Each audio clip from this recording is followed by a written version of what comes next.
Prier avec Jésus, un itinéraire à ses côtés.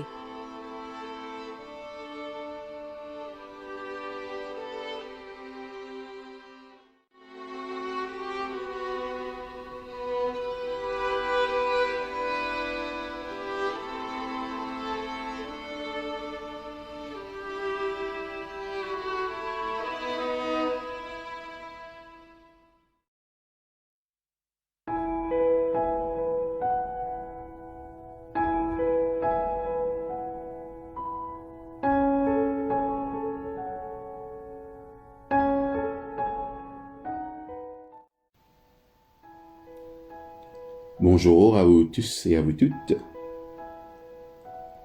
Nous sommes arrivés au 2e jour de notre 6e semaine de cheminement ensemble. Le thème, pas en parole seulement. Père, pardonne-leur, car ils ne savent ce qu'ils font, que nous lisons dans Luc chapitre 23 au verset 34. Dans sa première prière sur la croix, Jésus formule une requête presque incroyable. Père, pardonne-leur, car ils ne savent ce qu'ils font. Rappelez-vous pour qui Jésus prie. Il ne prie pas pour des personnes qui négligent de payer la dîme ou qui ne vont pas régulièrement à l'église le dimanche, ni même ceux qui vont bientôt se montrer près de la croix et proférer des paroles ignobles. Jésus prie pour ceux-là même qui sont en train de le clouer sur la croix, pour ceux qui ont porté dans leurs bras et sur leurs dos les poutres de la croix qu'ils vont enfoncer dans le sol, ceux dont les mensonges et le complot l'ont conduit sur cette colline. Jésus intercède pour ceux qui le tuent. Sa prière semble totalement déplacée. Le pardon n'est certainement pas le premier mot, ni la première prière qu'on s'attend à entendre. Peut-être lorsque les événements s'apaiseront, quand le regret et le dégoût auront remplacé les ordres donnés et les moqueries, et encore. Mais pardonner d'emblée? Comment peut-on envisager de pardonner à cet endroit même et à cet instant-là? Jésus en appelle pourtant à Dieu, son Père, pour que celui-ci pardonne à ceux qui se sont unis dans le but de tuer son Fils bien-aimé. Notons l'importance de ce point. La prière n'est pas celle par laquelle Jésus pardonne à ses bourreaux, mais son appel à Dieu pour que celui-ci pardonne aux hommes. Pardonnez à ceux qui vous font du mal est une chose. Pardonner à ceux qui font du mal à un être cher en est une autre. Jésus n'offre pas son pardon à ceux qui le crucifient. Sa prière est plus profonde et plus touchante encore, et elle nous interpelle davantage. Il demande à Dieu, le parent peiné, de pardonner. Pardonne-leur. Pardonne à ceux qui font souffrir à mort celui que tu aimes.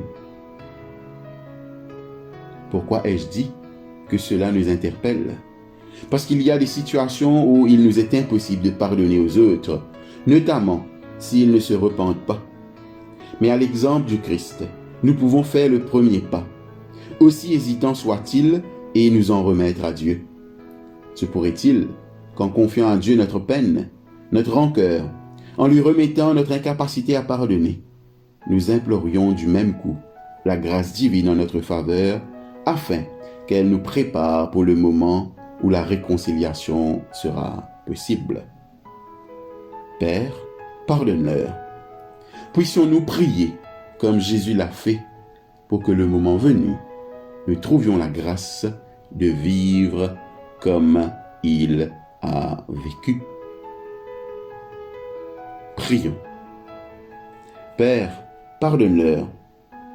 Ô Dieu, tu sais qui se cache derrière ce leurre. Tu sais que j'ai du mal à leur pardonner. Tu sais pourquoi. Seigneur, pardonne-leur.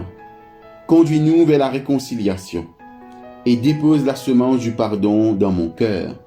Par Jésus-Christ, ton Fils. Amen. Votre exercice spirituel pour ce matin. Rappelez-vous d'un moment particulier où vous aviez du mal à pardonner. Priez au sujet de vos difficultés dans ce domaine. Notez dans votre journal ce que vous trouvez difficile de pardonner à autrui et pourquoi. Présentez à Dieu la prière de Jésus comme la vôtre en pensant à une difficulté particulière de pardonner à quelqu'un.